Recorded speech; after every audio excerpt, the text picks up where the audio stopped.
तो यहाँ पे जो वर्णन किया गया है 28 प्रकार के यवागु, है ना। तो देखो 28 प्रकार के यवागु। अब यवागु जो है वो भी तो आप इंटरनली इनटेक कर सकते हो ना, यवागु पीते हो ना। यवागु जो बनाई जाती है वो क्या होती है, एक प्रकार की अन्य कल्पना होती है। ये कहाँ पढ़ोगे आप, भैषज कल्पना में, है ना। यवागु, मंडपे या विलेपी, ये सब अन्य कल्पनाएं होती हैं, है ना। तो ये भी आप इंटरनली क्या कर रहे हो, इनटेक कर रहे हो। इसलिए यहाँ पे अंतः परिमार्जन अंतः परिमार्जन द्रव्य वाले चैप्टर में इसका वर्णन किया गया है। जबकि आप इसका नेक्स्ट चैप्टर पढ़ोगे ना, थर्ड, तो वहां पे आपको लेप बताए जाएंगे, प्रदेह बताए जाएंगे। क्यों? क्योंकि वो बाह्य परिमार्जन द्रव्य वाला चैप्टर है। तो वहां पे आपको एक्सटर्नली अप्लाई करना है मेडिसिन। जो प्रलेप प्रदेह होते हैं वो आप बाहर लगाते हो ना बॉडी में, स्किन पे, अंदर तो खाते नहीं है उसको, है ना। तो वही चीज है। तो इसलिए यहाँ पे यवागु का वर्णन किया गया है। तो सबसे पहला जो यवागु है, मतलब सबसे पहले तो यहाँ पे कितने यवागु का वर्णन किया गया है, 28 प्रकार के यवागु का वर्णन किया गया है। और उसमें से 6 जो होती हैं वो क्या होती हैं, पेया होती हैं, है ना। तो यहाँ पे क्या बोला है, इसके बाद यवागु द्वारा साध्य अनेक रोगों की निवृत्ति के लिए भिन्न भिन्न औषधि द्वारा सिद्ध यवागु का वर्णन किया जा रहा है ना। चलो, सबसे पहली जो यवागु होती है वो हमारी क्या होती है, शूलनाशक यवागु, है ना। इसी के साथ उन्होंने क्या दे रखा है, दीपनीय और शूलनाशक, मतलब जो दीपनीय है और शूलनाशक, उन दोनों यवागु का एक साथ वर्णन किया है। तो कौन सी यवागु है वो, आपकी पंचकोल, है ना। पंचकोल, पंचकोल में क्या आता है, पिपली, पिपली मूल्य, है ना, चव्य, चित्रक, शुंठी। आई होप आपको ये सारी चीजें पता होगी। पंचकोल क्या होता है, त्रिकटु क्या होता है, षडूषण क्या होता है ना, चतुर्जात क्या होता है ना। और नहीं पता तो कोई बात नहीं, हम इसको द्रव्य गुण में पढ़ेंगे, है ना। अभी आपके लिए क्या जानना जरूरी है, पंचकोल, है ना। तो पंचकोल में ये 5 ड्रग आती हैं, है ना। पिपली, पिपली मूल, चव्य, चित्रक मूल, शुंठी, है ना। तो ये क्या होती है, आपकी दीपनीय और शूलनाशक। तो इसको कैसे याद करना है, पंचकोल की दिशा, है ना। तो पंचकोल से पंचकोल हो गया और दिशा से क्या हो गया, दीपनीय और शूलग्नि। याद हो गया। क्वेश्चन कैसे पूछा जाएगा, क्वेश्चन पूछा जाएगा, आपको इतना कोटेशन दे दिया जाएगा और पूछा जाएगा निम्न में से ये यवागु कौन सी है, शूलनाशक, दीपनीय, ग्राही, पाचनीय, या फिर ए और बी, मतलब शूलनाशक और दीपनीय दोनों। तो आपको ऐसे आंसर करने हैं, ठीक है। चलो, नेक्स्ट क्या है आपका, पाचनी तथा ग्राही। तो पाचनी और ग्राही में क्या है, देखो, जो ऐसी यवागु जो आपका पाचन कराए और ऐसी यवागु जो ग्राही। ग्राही मतलब क्या होता है, रोकना, है ना। जैसे अगर किसी को बहुत ज्यादा लूज मोशन हो गए तो वहां पे हम क्या ट्रीटमेंट देते हैं, ग्राही ट्रीटमेंट, मतलब कि रोकेंगे ना। जो अगर बार बार लूज मोशन जा रहा है, दस्त जा रहा है, तो हम उसको रोकेंगे, तो वहां पे हम ग्राही चिकित्सा कराएंगे, है ना। तो अतिसार की कंडीशन होती है ऐसी, जहाँ पे आपका अग्नि भी मंद हो जाती है और बार बार लूज मोशन होते हैं, तो फिर आपको वहां पे डीपीए और ग्राही चिकित्सा करनी होती है ना। तो यहाँ पे आपको कौन सी यवागु दी गई है, दधी, बिल्व, चांगेरी, तक्र, दाडिम, शादिता। ऐसी जो यवागु है वो क्या है, पाचनी और ग्राही। तो ये क्या है, ग्राफ, है ना। क्या है, ग्राफ। ग्राफ मतलब कि जैसे टाइफाइड जो होता है, टाइफाइड का जो हम टेस्ट कराते हैं, हम first week, second week, third week, fourth week, ऐसे फोर्थ वीक तक कराते हैं ना। मतलब फोर्थ वीक में तक ही मतलब आपको ऐसे रिजल्ट देखने को मिलता है ना। तो यहाँ पे आपको याद रखना है कि अतिसार में एक क्या बनता है, ग्राफ बनता है। या फिर आप ऐसे इसको याद कर सकते हो कि जो अतिसार होता है उसमें इतना बार लूज मोशन गया है पेशेंट कि हमने उसका ग्राफ बनाकर उसके मोशन की काउंटिंग की है कि वो 3 बार गया, 4 बार गया, 5 बार गया, है ना। तो यहाँ पे हमने क्या बनाया है, ग्राफ बनाया है। तो यहाँ पे आप कौन सी यवागु दे रहे हो, आप दे रहे हो दधी, बिल्व, चांगेरी, तक्र, दानिम, शादिता। तो दधी जो होता है मैंने पहले ही बताया था, उष्णवीर्य का होता है। उष्णवीर्य होता है इसलिए वो क्या कराएगा, पाचन कराएगा, है ना। उसके बाद बिल्व, बिल्व जो होता है वो कसाय रस का होता है, इसलिए वो क्या कराएगा, ग्राही, मतलब रोकने का काम करेगा। देखो, जो भी चीज होती है ना जो कसाय रस की होती है वो ना रोकने का काम करती है ना।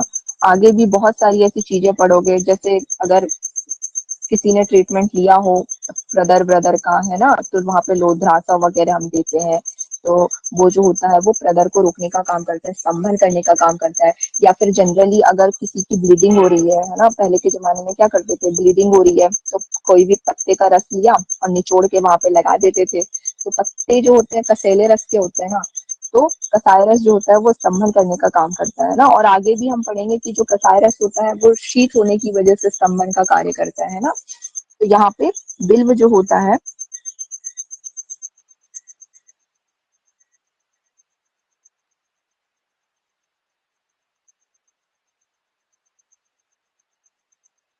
ओके सादिका, बट यहाँ पे कुछ स्टूडेंट्स ऐसे भी हैं जो अभी सेकेंड ईयर या थर्ड ईयर में है ना, तो हमें सबके अकॉर्डिंग हम चीजें देख लेते हैं। ठीक है, आपके अकॉर्डिंग जो चीज हो आप वो ग्रैब कर लो।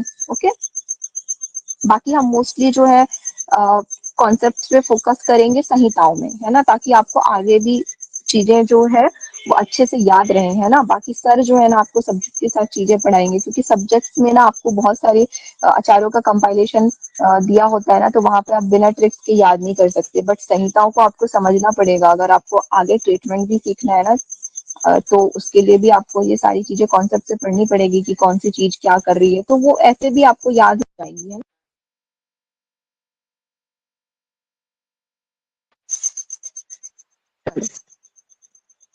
नेक्स्ट यहाँ पे तो वही दही जो होता है वो क्या होता है, गर्म होता है, इसलिए पाचन का काम करेगा। बिल्व जो होता है दैट इज कसायरस, तो वो रोकने का काम करेगा। चांगेरी खट्टी होती है, दैट इज ऑल्सो रोकने का काम करे, मतलब पाचन करेगी, क्योंकि अम्ल रस भी जो होता है वो क्या कराता है, पाचन का कार्य कराता है। तक्र भी जो होता है वो पाचन का कार्य कराता है, क्योंकि अभी मैंने बताया कि वो उष्ण होता है। और अनार दाना तो सभी को पता होगा कि जब भी खाना खाते हैं उसके बाद जिसको डाइजेशन प्रॉपर नहीं होता है तो वो अनार दाना खाता है ना, वो हाजमोला वाला अनार दाना, है ना। तो ऐसे भी आपको याद रखना है। तो ये जो होते हैं ये क्या कराते हैं, आपके पाचन और ग्राही कराते हैं। तो आपसे पूछ लिया जाएगा दधी बिल्व चांगेरी तक्र दानिम शादिता कौन सी यवागु है ना। चलो नेक्स्ट देख लेते हैं आपका। इसके पहले एक और गया कौन सा, ये वाली है ना, पेया सावाती पंचमूली की, मतलब जो लघु पंचमूल होता है, लघु पंचमूल जो होता है बेस्ट होता है किसके लिए, वात रोग में, है ना। तो वाता जतिसार में आप क्या दोगे, पंचमूल। कौन सा पंचमूल, लघु पंचमूल, है ना। चलो नेक्स्ट क्या आ जाता है, पित्त श्लेष्मिक अतिसारग्नि पेया। तो देखो पित्त श्लेष्मा, पित्त और श्लेष्मा, तो ये दो दोष यहाँ पे बताए जा रहे हैं। तो यहाँ पे दो पर्णी आ रही है, शाल पर्णी और कृष्ण पर्णी। याद रखना कि हमने कुछ तो भी दो दोषों का एक साथ पढ़ा था, अतिसार वाला, है ना। तो यहाँ पे दो पर्णी आएगी, शाल पर्णी और कृष्ण पर्णी। तो याद रखना अगर दो पर्णी वाला कोटेशन आता है तो वो पित्त और श्लेष्मा यवागु के लिए बोला है, पित्त श्लेष्मा अतिसारग्नि यवागु के लिए बोला है ना। नेक्स्ट आता है आपका रक्त अतिसारग्नि पेया। अब रक्त अतिसार जो होता है मतलब ऐसा अतिसार जो ब्लीडिंग के साथ हो रहा है, तो वहां पे आपको पयस्य अर्धोदके छागे, मतलब कि बकरी का जो दूध होता है ना उसमें आधा पानी मिला के यवागु बनाना है, या फिर हृदय उत्पल नागरे। तो ये जो होती है ठंडी मेडिसिन होती है, और रक्त कैसा होता है, गर्म होता है ना।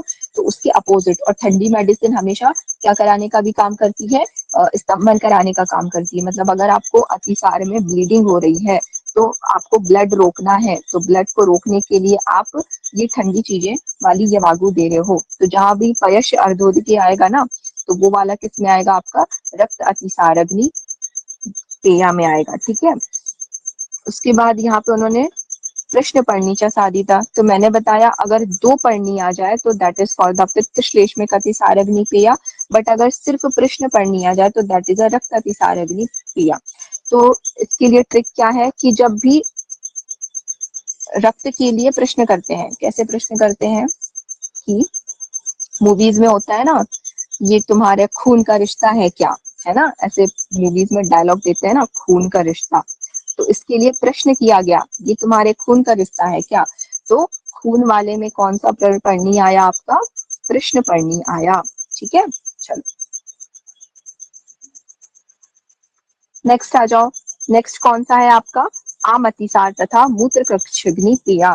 तो इसमें आपको क्या देना है, अति विषा पेया सामेशा अमला सा नागरम, है ना। तो ये आम अतिसार वाली पेया है। आम अतिसार में अतीस और शुंठी, तो ये जो अतीस और शुंठी मतलब कि यहाँ पे अति विषा, अति विषा जो होती है वो पाचन का काम करती है। जब हम ग्रह पढ़ेंगे ना तो वहां पे हम पढ़ेंगे, है ना। अतिविषा जो होती है वो बच्चों की फेमस ड्रग होती है, मतलब बच्चों में सबसे ज्यादा अतिविषा ड्रग का यूज किया जाता है ना, उनकी बीमारियों में, है ना। तो अतिविषा जो होती है वो क्या होती है, पाचन करने का काम करेगी। तो इसको ऐसे याद कर लेना, आम अतिविषा, मतलब कि बच्चों में आम ड्रग कौन सी है, मतलब कॉमनली यूज की जाने वाली ड्रग कौन सी है, अतिविषा, है ना। तो आम अतिसार में आप कौन सी ड्रग दे रहे हो, मतलब कौन सा पेया वगैरह दे रहे हो, तो आप वो कौन सी दे रहे हो, अतिविषा वाली दे रहे हो, है ना। क्यों, क्योंकि बच्चों में आम ड्रग कौन सी है, अतिविषा है ना। चलो नेक्स्ट आ जाते हैं, स्वदृष्टा कंटकारिभ्याम मूत्रकृच्छ्रे साफणिताम। तो अगर आपको मूत्रकृच्छ है, मूत्रकृच्छ मतलब कि ऐसी कंडीशन जहाँ पे आपको पेनफुल मिचुरेशन हो रहा है ना, तो वहां पे आप क्या दोगे, स्वदृष्टा। गुप्तशुर जो होता है ना, डायूरेटिक होता है। तो जब भी अगर आपके पास यूटीआई का भी पेशेंट आता है तो आप उसको जनरली क्या प्रेस्क्राइब करते हो, डायूरेटिक्स वगैरह प्रेस्क्राइब कराते हो, है ना, और बोलते हो बहुत पानी पीना है आपको, है ना। तो स्वदृष्टा जो होता है वो क्या होता है, डायूरेटिक्स होता है। या फिर इसको याद कर लो कि, सॉरी, अनदर वे में मत लेना, this is only for trick. जो आपका डॉग होता है ना, वो कहीं भी क्या कर देता है, मूत्र विसर्जन कर देता है ना। जो डॉग्स होते हैं वो कहीं भी मूत्र विसर्जन कर देते हैं। तो ट्रिक के लिए बस हमने याद किया है कि स्वा स्वा मतलब क्या होता है, डॉग, है ना। तो ये कहाँ पे आएगा, मूत्र कश वाले में आएगा, है ना। और फणित जो होता है ना, दैट इज ऑल्सो डायूरेटिक, है ना। तो ये सारे जो ड्रग्स है ना, ये स्वदृष्टा, कंटकारी और फणित, ये सारे डायूरेटिक्स होते हैं। तो आप इसको ऐसे भी याद कर सकते हो। बाकी ट्रिक मैंने बता दिया कि डॉग जो होता है वो कहीं भी मूत्र विसर्जन कर देता है, तो मूत्र वाले में आपका स्वदृष्टा वाला क्या आएगा, क्रिया आएगी, ठीक है। नेक्स्ट आ जाओ, क्रमिग्नि। तो क्रमिग्नि जो होता है, तो विडंग सबको पता है कि विडंग जो होता है वो क्रमिग्न होता है, बेस्ट होता है ना, शिग्रु, मरीच, तो ये सारे जो होते हैं वो क्रमिग्न होते हैं। तो आप इसको ऐसे ही पहचान जाओगे, ठीक है। और इसको सिद्ध किसमें करना है, तक्र। देखिए यहाँ पे मोस्ट ऑफ जो जवागु वगैरह है ना, वो सब तक्र में सिद्ध की गई है ना। देन उसके बाद कौन आता है, सुवर्चिका, है ना। तो सुवर्चिका जो है वो क्षार है ना। तो विडंग वगैरह हो गया, पिपली, शिगरू, है ना, सौवर्चल क्षार। तो देखो क्षार इतना तेज होता है कि उससे सारे कृमि क्या हो गए, मर गए, है ना। तो जैसे कि अगर मैं बात करूँ फॉर क्लीनिंग के लिए, या फिर जो भी आप फ्लोर क्लीनिंग वगैरह कराते हो, तो वो क्या होता है, बेस होता है ना, जो लाइजॉल वाइजॉल वगैरह आप यूज करते हो ना घर पे, तो दैट इज बेस, है ना। और बेस या फिर एसिड, ये सारी चीजें यूज की जाती है ना। तो वो इतना तेज होता है कि वो सारे बैक्टीरिया मार देता है, मतलब कि कृमि मार देता है। तो इसको ऐसे याद कर सकते हो। तो सवाल चल जो होता है वो क्या होता है, क्षार होता है, तो क्षार से सारे कृमि मर गए, है ना। चलो नेक्स्ट आ जाओ, पिपासा। पिपासा तथा विष में प्रयोगराज यवागी। तो पिपासा में क्या है, मृद्विका। तो देखो मृद्विका, सारीवा, लाजा, पिपली, मधुनागरे। तो प्यास बुझाने के लिए आप मुनक्का का पानी, मतलब ऐसे याद कर लो, गर्मी का दिन है, हमें अच्छे हरे हरे रस भरे अंगूर दिखे, है ना। तो हमें बहुत प्यास भी लगी थी, तो हमने क्या कर लिया, अंगूर खा लिया, है ना। अंगूर सबको जनरली पसंद होता है ना, सबसे पल्पी और सबसे जूसी फ्रूट फ्रूट होता है ना वो। तो उसमें इतना जूस भरा है कि उसने आपकी क्या बुझा दिया, प्यास बुझा दिया, है ना। तो मृद्वी का जो आएगा, मृद्वी का सारीवा, है ना। तो इसमें कौन सा आएगा, ये पिपाशग्नि, पिपाशग्नि यवागु आएगी, है ना। और प्यास किसको लगी थी, सारीवा को प्यास लगी थी, ठीक है। तो इस तरीके से इसको याद करना है। विषग्नि में क्या आएगा, सोमराजी विपाचिता। तो सोमराजी किसका होता है, बाकुची का पर्याय होता है ना। तो इसको ऐसे भी याद कर सकते हो कि जो सोम होता है ना हमारा, सोम औषधियों का राजा होता है ना, आपने पढ़ा होगा, है ना। सोम जो होता है वो औषधियों का राजा होता है। या फिर इसको ऐसे पढ़ लो कि जैसे पूर्णिमा होती है ना, देखो मैं मूवीज बहुत देखती हूँ, तो मैं ना बहुत सारी चीजें ना मैं मूवीज से ही याद करती हूँ, है ना। तो हम लोग जनरली जो नाग नागिन वाली मूवीज देखते हैं, तो उनमें क्या होता है, शरद पूर्णिमा को ही बढ़िया नाग निकलेंगे, है ना, और उनकी मणि निकलती है ना। तो जो सोम होता है, मतलब आपका चंद्रमा होता है, वो उनके विष को क्या कर देता है, उस दिन बढ़ा देता है, ऐसे याद कर सकते हो। तो आपका जो सोमराजी वाली जवागु है वो किसमें आएगी, आपके कहाँ, ये विषग्नि में आएगा। ठीक है, तो इसको ऐसे भी याद कर सकते हो, है ना। नेक्स्ट आता है आपका सिद्धा वराह निर्ये यवागु ब्रह्मणी मता। तो देखो यहाँ पे अगर आप वराह के मांस से सिद्ध यवागु दे रहे हो तो वो क्या करेगी, आपका ब्रह्मण करेगी। तो हम क्या बोलते हैं, कितना खाते हो, सुअर की तरह क्या हो रहे हो, मोटे हो रहे हो, है ना। कितना खाते हो, सुअर की तरह डले डले रहते हो, कुछ काम नहीं करते हो। तो ये किस में आ गया आपका, आपका ब्रह्मण कराने के लिए आएगा, है ना। तो अगर कोई कार्य है, किसी को मेदो रोग है ना, तो उसमें अपन को शरीर को क्या करना है, मोटा कराना है। तो ब्रह्मण के लिए आप कौन सी यवागु यूज कर रहे हो, वराह के मांस से साधित यवागु यूज कर रहे हो। ठीक है, और उसके बाद अगर कोई कार्य है, हिंदी में देखो गलत लिखा है ना, हिंदी में आपको सिर्फ कार्य वाला दिया है इसका हिंदी, जबकि ये वाली अलग यवागु हो गई और ये वाली अलग यवागु हो गई, है ना। तो ये यवागु जो है ब्रह्मराज है, मतलब अगर आप कुंवर के मां से शादी करें तो दैट इज कॉल्ड, वो आपका ब्रह्मण करेगी, है ना। और काश करने के लिए गवेदु, है ना, भ्रष्टानाम कर्षणिया सम्मासिका। तो भाई जिसको पतला होना रहता है वो सुबह सुबह हनी पीता है ना, गर्म पानी में, जो बहुत गलत काम करता है। फिर आयुर्वेद का बैंड बजा दिया लोगों ने, है ना, जबकि निषेध बोला गया है हनी को गर्म चीजों के साथ इंटेक करना, है ना। तो यहाँ पे क्या बोला है, मधु। तो मधु जो होती है वो कर्षण करने का काम करती है। आप प्लेन मधु पी सकते हो, है ना, या फिर ठंडे पानी के साथ भी पी सकते हो। आपको बहुत ज्यादा गर्म पानी के साथ मधु इंटेक नहीं करना है ना। और गेहूं, गेहूं जो होता है वो भी क्या करता है, पतला करने का काम करता है ना। तो जब कोई डाइटिंग पे रहता है ना, तो वो क्या करता है, वो सिर्फ रोटियां खाता है गेहूं की, चावल नहीं खाता फिर भी, है ना। तो ऐसे इसको याद रखना है।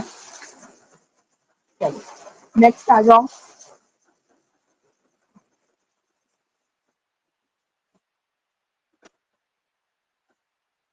ओके, इसका हिंदी यहाँ दे रखा है ना।